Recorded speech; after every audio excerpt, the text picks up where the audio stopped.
So we're asked to calculate the angle marked by a letter in the following polygon. So that angle X there is what we're trying to determine. Okay, so it's quite a sort of many-sided shape here. Okay, that's why it's called a polygon, of course.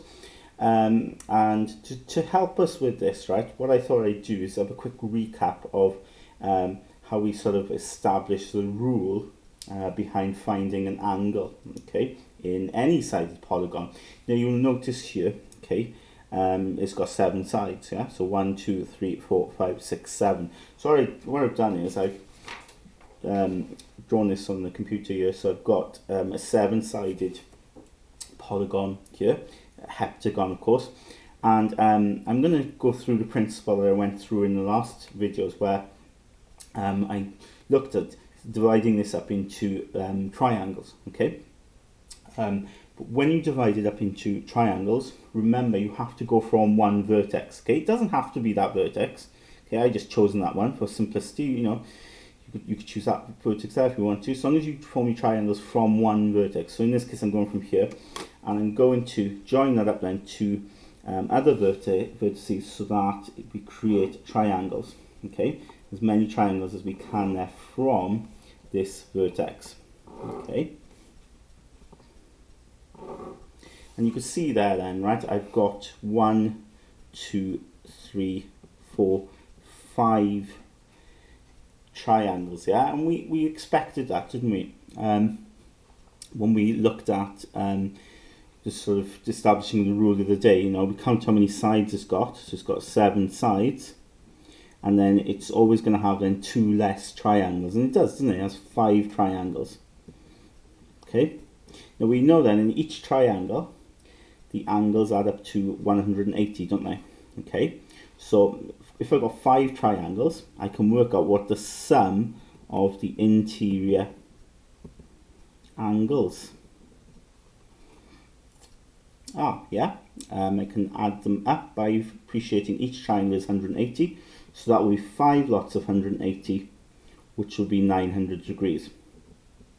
Okay, so that's the sort of principle behind this. So when I have a question like this then, say in an exam situation, suppose this came up in the exam, how would I deal with it? Well, the first thing I would do, right, I wouldn't have to split it up into triangles. You don't have to show that, right? You just have to remember the rules, okay? So the first thing I would do is in the question, I count how many sides there are, 1, 2, 3, 4, 5, 6, 7, and I'd write that down. I'd say, right, okay, 7 sides, okay, which means then, of course, because I know the rule, okay, I remember that there's going to be 5 triangles, okay? So 5 triangles then, well that allows me then to work out what the sum of the interior angles are. So the sum of the interior angles, okay, this will equal to then, well, because I got 5 triangles, 5 lots of 180, that adds up then to 900 degrees. So I'm expecting then all of this to add up to 900 degrees. So all you've got to do then is add up what you know, okay, in here, and then take it away from 900, and that gives you your angle X, okay? Please don't forget these here, okay? People sometimes forget these. Of course, we know that is 90 degrees, yeah?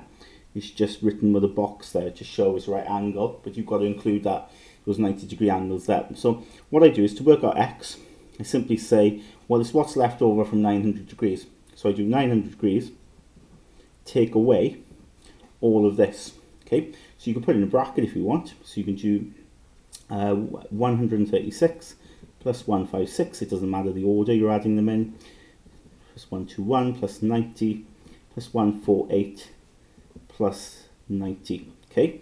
So you could write it like that. It doesn't matter which way you write it. The main thing is that you're actually adding these up here, and then you take away the sum from 900. So if I add them up on my calculator, okay, I've got, so I'm just working out that bracket there, and I work it out to be, I hope I'm right here, 741, okay?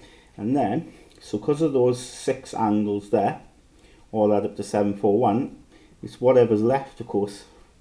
Take that away from 900, will give me the answer there for